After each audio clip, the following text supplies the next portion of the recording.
I don't think I love you no more. You never seem to call me lately, but I don't think she knew me at all.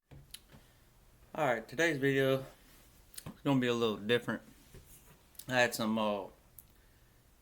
people commenting in some of my videos on YouTube about the Jessica Chambers trial. Kind of sparked a little bit of a discussion, so we're going to talk about that today. Still mainly focused on Steven Avery's case, and will be for the foreseeable future, but probably going to be diving into those jail calls pretty soon. You know, different ones. A lot of people has been talking about the different jail calls between Steven and different types of people, but we'll jump into that later. But for today, we're going to switch it up a little bit. We're going to talk about Jessica Chambers. We're going to talk about why I think Quinton Tellis is guilty. Why? You know, I listened to both trials on YouTube from start to finish multiple times. Couldn't get enough of it. And so as I was listening to these trials, I put myself in the seat of a juror. So I'm going to tell you, just as a outside looking in, what I thought about the prosecution's case. So, with that being said, I didn't make notes. This is kind of spur of the moment, so I don't have an outline to go by. So it might jump back and forth between this evidence and that evidence or whatever. I'm going to try not to make it too long, but it's probably going to be kind of a long video because it's hard to cram all this into one video, and I don't want to make multiple videos on this case. So, Jessica Chambers is a girl that got burned, got gasoline poured all over, set on fire, and eventually died in Cortland, Mississippi. I'm from Mississippi. I never lived in Cortland, but I've lived in a bunch of counties in Mississippi. Now, the alleged suspect in this case is Quinton Tellis. It doesn't matter if Jessica's white. It doesn't matter if Quinton's blue or brown or green. None of that matters on my channel. Okay, so in other words, there's a lot of evidence in the Steven Avery case that makes me think Steven Avery is innocent, or at the least the state didn't prove beyond a reasonable doubt. So I get that. And in Quinton's, but it just so happened that Steven's white. That doesn't matter to me. If Steven Avery was green, I'd still be saying the same thing. And in all honesty, in Quinton Tellis' case, if you're sitting in the jury spot, the prospect of her saying Eric or Derek does weigh and concern on my mind. However, in this trial, we were privileged to the entire trial from start to finish, so I've listened to all of the evidence and was able to make a better conclusion. However, I can't fault the jury in this case because it was a hung jury twice, and there was some members of the jury that couldn't get over the fact that she said Eric or Derek, and his name, the suspect, or the alleged murderer, his name is Quinton. So I can't fault the jury for that if they couldn't get past that fact. But what I want to look at is what the evidence that the state laid out, the timeline, when they was together, things like that. So, another thing that weighs on my mind now, when you're looking at a trial, you're not supposed to look at other cases that this person is involved in. You're supposed to only look at the case you're dealing with. You're supposed to have tunnel vision. So, for instance, Quinton Tellis is the main suspect in a murder from Louisiana. When he was caught using the debit card or credit card of a foreign exchange student that was murdered. As a jury in the Jessica Chambers case, you're not allowed to bring that into your thought process when deciding innocent or guilty, but the information was out there, so how could you not?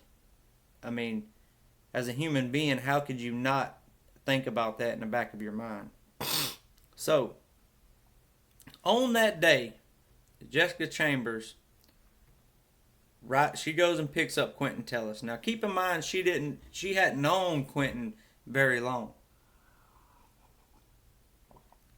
Nonetheless, she goes and picks up Quinton Tellis. Okay, then she picks up Keisha Myers, and they go ride around, and Jessica and Keisha, they start smoking weed, right? They just ride. It's a country town, Cortland, Mississippi. Like a lot of towns in Mississippi, some of them which I've lived in, there's nothing there to do. Literally, I've lived in a town that only has a gas station, and Cortland, from my understanding, is very similar to that. So there's nothing to do. Riding around is a big thing to do in towns like that as young people. So they're riding around. It's my understanding Quinton isn't smoking, but Jessica and Keisha are. So they're having a good time, whatever, smoking some weed, right? Alright, so they drop Quinton off back at his house. Well, later on that day, Jessica goes home. She takes a nap, and she wakes up later that day. She called. Now, I'm skipping a lot of stuff, but I can't make this video 3 hours long, so I'm getting right to the point. She wakes up. She wants to go get something to eat. While all this is going on, Quinton is constantly text messaging her, telling her that he wants some. And she says no, basically. And one of the reasons why is because she says she's on her period.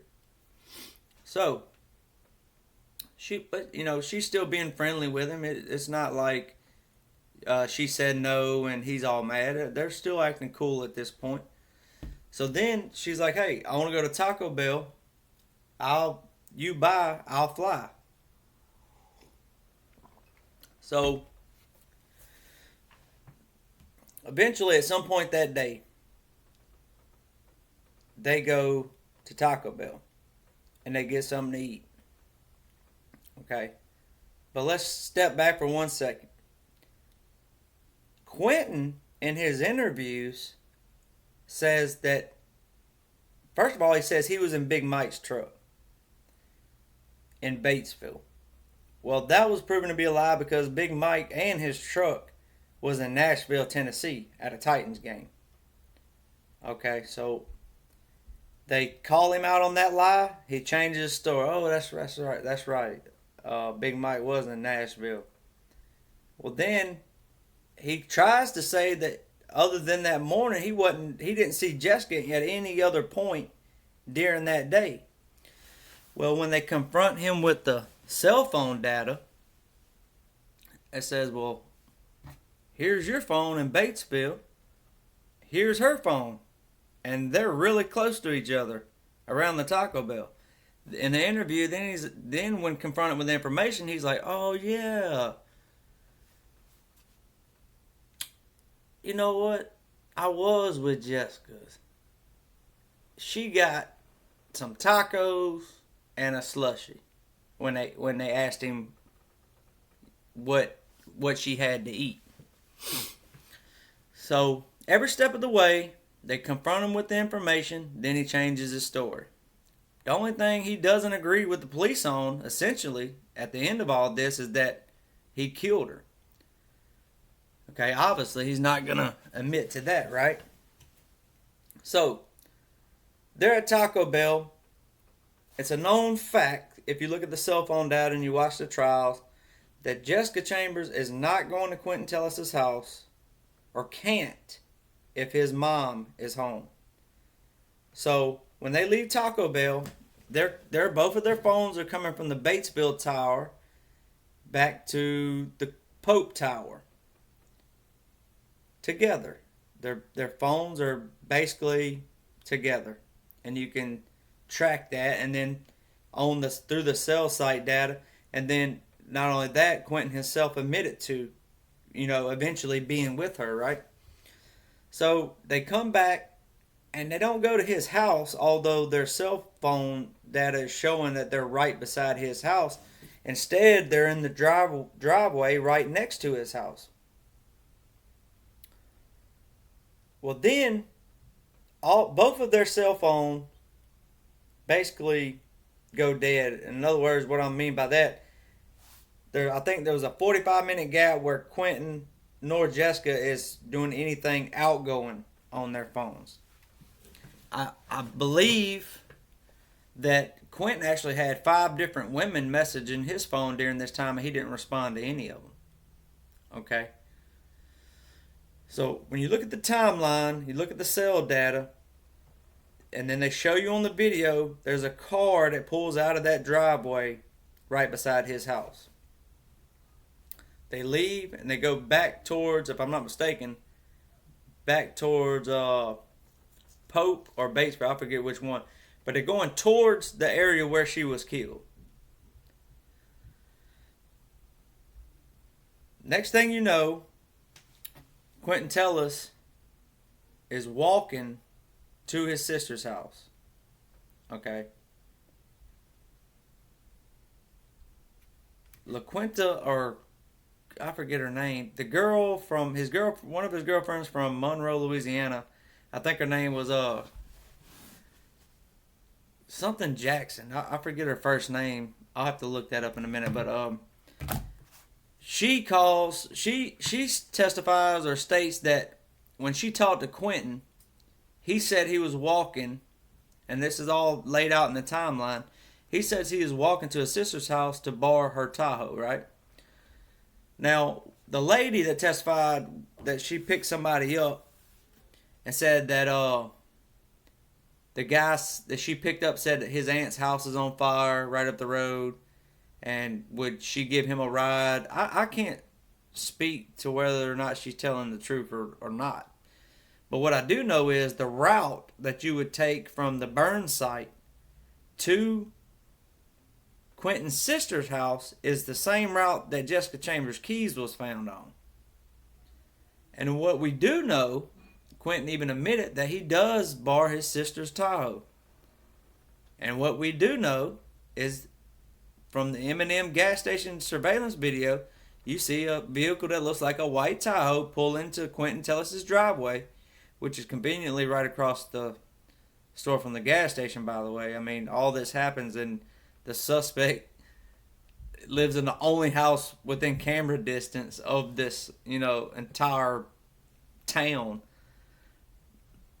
But you'd think he'd been smarter than that. However, the video shows a white Tahoe pulling in next to the shed. It's too dark. It doesn't show who's in the truck, although Quinton says that it was probably him in the truck. And it doesn't pull up all the way to the house. The shed is, I would say, 50, 60 feet, maybe 100 feet in front of the actual house. So the shed is closer to the road. So the car doesn't go all the way up to the house. It's stopped back right by the road where you can see the taillights, by the shed. And somebody's getting out over there by the shed. Next thing you know, the white Tahoe headed back up 51, back towards the burn site where Jessica's car was found. I want to say 10, 15 minutes later, you see the Tahoe coming back down 51, speeding. Quinton Tellis admits that was him. He was probably going to Batesville to get the cash card so he could, Shaquita Jackson, I think that was her name, so he could send Shaquita Jackson money for her to come up to see him from Monroe. So he's headed to Batesville. Now, it's really cold at this time of year and this particular day, and he's seen earlier at the gas station with, clothes and jacket and all this on. Well, when he gets done going to set her on fire, or for people that don't believe he did, let's just say he was bringing whoever did do it, bringing them some gas or something. Whatever you want to say. All we know is when he's on camera, and I want to say Fred's, he doesn't have a jacket on. Okay. So he gets the cash card. He comes back home, takes a bath, changes clothes again, then comes to M&M gas station. He's on camera in a different set of clothes. There's 3 guys behind him talking about the big old fire that they seen, and he doesn't even pay no attention to it.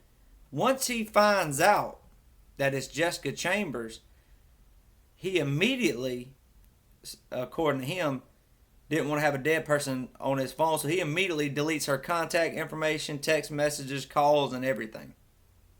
Okay? Deletes all of that. Now, this is a person that he'd been spending a lot of time with, was supposedly his friend, just rode around with him that morning, and he didn't even call her phone not one single time. He didn't text her phone one single time and ask her, hey, whether or not she could get to the phone or not. If he wasn't there, he wouldn't know the situation to be like, well, I don't know if she's dead, alive, or if she's able to, how bad it is. So, man, I was just riding with her this morning. I'm going to text her, see what's up. Say, hey, you okay, or whatever. No, none of that. Okay? He don't do any of that.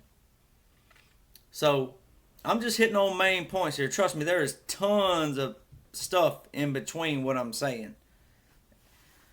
So, here's some things that I have problems with. Because like I said, I'm always going to try to look at stuff right down the middle. Like, even with Stephen Avery, I don't say he's 100% innocent. I just say that there's too many problems with the prosecution's case. And I always say, even if he did it, he shouldn't have been convicted because he was not proven beyond a reasonable doubt. And if our justice system is supposed to work that way, it's not working that way. And that's a problem that I got. So, Quinton, one of the problems that I have is one of the ladies in my comment section said that, I believe she said that the guy that called in the fire didn't testify. I believe they did. I believe it was 2 black men that called the fire in, and in the first trial I thought I remembered them testifying. But the problem that I have is when the first responders got there, Jessica wasn't inside of her car.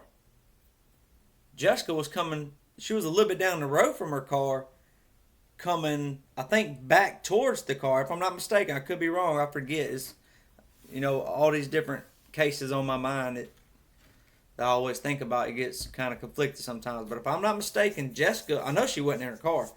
She was coming from a wooded area, coming back towards the first responders. And a big problem I have is I thought the defense did a good job in proving that, well, hold on a minute. So you just automatically assume that the car was the crime scene. And I thought the defense did a pretty good job of proving that all of the wooded area behind where the car was parked was never considered a crime scene. It wasn't roped off. It was, to not allow people in and out. So I thought that was a really big problem that wasn't considered part of the crime scene. Every single person and every, houses around that area, all of that should have been quarantined off for a full investigation. The car shouldn't have just been assumed to be the only spot where any crime happened. So I did think that was a really big problem. Now, the Eric or Derek situation, when the first responders got there, supposedly they asked her, who did this to you? And she supposedly said Eric. What sounded like Eric or Derek. Well, the burn specialist testified for the prosecution that when they cut open her throat and everything, that all of this was black and charred because the accelerant had even been poured down her mouth when she was set on fire. So the burn specialist even said that there was no way she would be able to say anything anything that you would be able to understand. And I guess the prosecution did that in an attempt to say, hey, they might have thought she said Eric, but whatever she said, it don't matter what it sounded like, because there's no way she could have been able to speak anything that you would have been able to understand. But my big problem with that is she had burns on 98% of her body. And we're talking about burns so bad that you can't recover from ever. She was on fire, I want to say, for like 7-8 minutes. So if you can imagine your body in that much pain, she could have said, Big Bird from Sesame Street set me on fire. That don't make it true. I mean, you're in absolute shock, right? You're in the most pain of your life for sure, and probably more pain than the human body can even take. So me personally, if I'm sitting there listening to this trial, I don't put too much stock into that. I don't sit there and say, well, she could have said O.J. Simpson did it to her. You have to go where the evidence takes you. You have to look at everybody, not just Eric or Derek. You have to look at everybody. However, the prosecution did, I want to say it was like all the next counties surrounding their county, they looked at every single Eric and Derek in those counties. It didn't matter if they was white, it didn't matter if they was black, they looked at every single one of them. And supposedly every one of them checked out. They even flew to, I want to say, Illinois or it was some state they flew to, tracking down an Eric or Derek lead, and it turned out to not produce anything too. So they didn't just go right after Quinton. As a matter of fact, they interviewed Quinton a few times and left him alone because they didn't think he was a suspect. It wasn't until the cell phone analyst was going back through the information, and he was going back through the phone dumps that he got from Quinton, and then realized, hold up a second. He said he wasn't with her. His cell phone says that he was. So it wasn't like they just immediately, like in a Stephen Avery case, they didn't want to look at anybody except Stephen Avery. In their mind, no matter what, Stephen Avery was going down for this, whether he did it or not. But in the Quinton Tellis case, it's the exact opposite.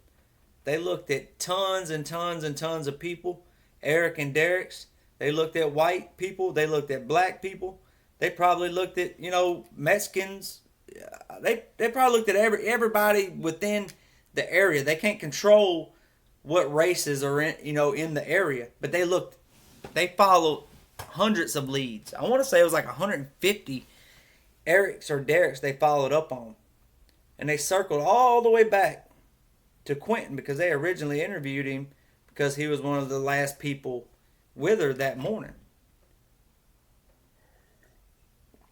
So I don't think the prosecution had it out for Quinton. Okay? And I don't think that,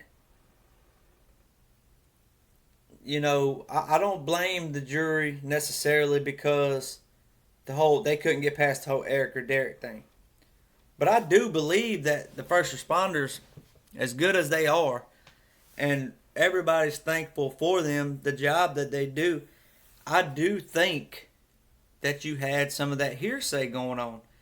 The first guy might have knelt down, and she might have very well, when he asked her, who did this to you, she might have very well said something that sounded like Eric or Derek.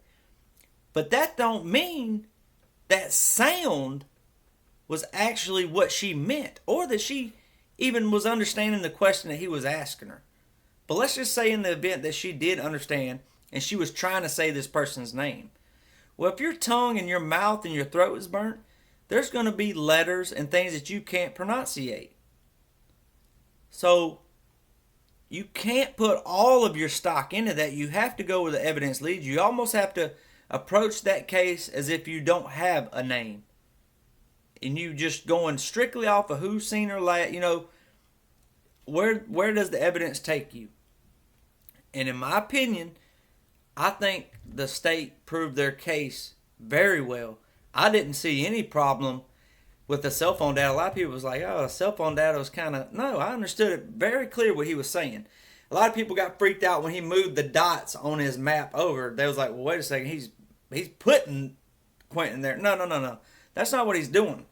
He's saying that the cell phone is accurate within a certain range, right? So what he's doing is, let's say we know that Quinton Tellis is at Eminem at 5 o'clock on the phone. Well, when we pull up his data at 5 o'clock, here's that phone call, here's that dot, but it's, say, 300 feet from Eminem. So what he did was, the tower's accurate, but it's not putting it dead on where the gas station at. So what he did was, he took areas where he knew they were, for a fact, 100%, and he moved that data over to make it align with what the tower was saying. Because they, all right, well, we knew Quinton was at the gas station at 5 on the phone, so we moved that data to the gas station because we know he was there. And when you bring all those dots over, that's when it lines up. That's when it shows them together going up to Batesville to Taco Bell. That's when it shows them coming back down. That's when it shows them beside his house. That's when it shows them shifting to where the burn site was.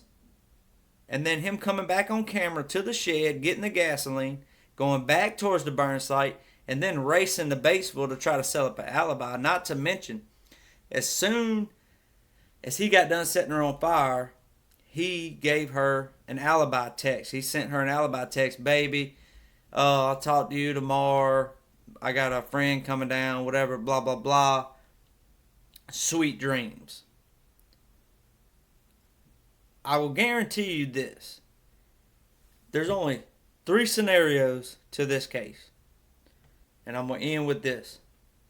Either Quinton Tellis did exactly what he's accused of, or Quinton Tellis knows who did it, or drove her to who did it in that location, or the most random thing in the entire world that you've ever seen happen, and that is the moment Quinton Tellis left Jessica Chambers' presence, somebody came along and killed her like that instant, because we're talking about timelines here. The moment he left her presence, somebody came along and set her on fire as he was walking down the road, and he has absolutely nothing to do with it. I mean, it would be the craziest coincidence in the world, because it's a fact. If you look at the cell phone data, and this isn't, some speculation. I mean, cell phone data, cell phone data. If I'm right here on my phone, the government can tell. They might not be able to tell which room in the house I'm in, but they know I'm on Wagner Road. So he was proven to be with her within minutes of her being set on fire. Within that, the time frame that they established, not made up, they established to be true, this time frame. He either did it, knows who did it, or he is the unluckiest person in the world. But circling all the way back to what I first mentioned, he is the prime suspect. He is the suspect. He's actually in jail for it right now. He is the suspect in another murder in Louisiana of a foreign exchange student he was caught using her debit card after she was murdered. Lightning don't strike twice too many times. In these cases, maybe so, but in my opinion, and if I'm ever presented with evidence that makes me think otherwise, I will most certainly change my viewpoint on that. But in my opinion, Quinton Tellis killed Jessica Chambers. Like, share, subscribe to my channel. Leave your comments below. Let me know what you think. And I'll see y'all next